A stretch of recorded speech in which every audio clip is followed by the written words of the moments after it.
দক্ষিণ কোরিয়ার president Yoon সুক ইয়লের অভিশংসনকে কেন্দ্র করে উত্তেজনাকর পরিস্থিতির সৃষ্টি হয়েছে। এরই মধ্যে দেশটির সংসদের সামনে হাজার হাজার নাগরিক উপস্থিত হয়ে প্রেসিডেন্টের অবসানের দাবিতে বিক্ষোভ করছে। অন্যদিকে প্রেসিডেন্ট ইউনের অভিশংসনের বিরুদ্ধে অবস্থান নেওয়ার ঘোষণা দিয়েছে ক্ষমতাসীন দল। অর্থাৎ বিরোধী দলের আনা অভিশংসনের প্রস্তাবে তারা একমত নয়। প্রেসিডেন্টকে সরিয়ে দিতে যখন ভোট শুরু হবে তখন সংসদ থেকে বের হয়ে গেছেন ক্ষমতাসীন দলের এমপিরা।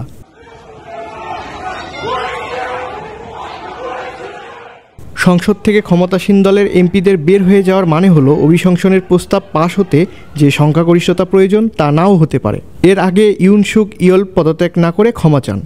ইউন বলেন, সামরিক আইন জারির পর আমি রাজনৈতিক দায়বদ্ধতা ও আইনগত বিষয়কে পরিহার করছি না, তবে সিদ্ধান্তটি হতাশা থেকে নেওয়া হয়েছে বলে দাবি করেন তিনি। প্রেসিডেন্ট বলেন, যারা আশাহত হয়েছেন তাদের প্রতি আমি দুঃখিত ও ক্ষমা চাচ্ছি। 1980 সালের পর কোরিয়ায় প্রথমবারের মতো সামরিক আইন জারি করে ব্যাপক প্রতিরোধের মুখে পড়েন ইউন।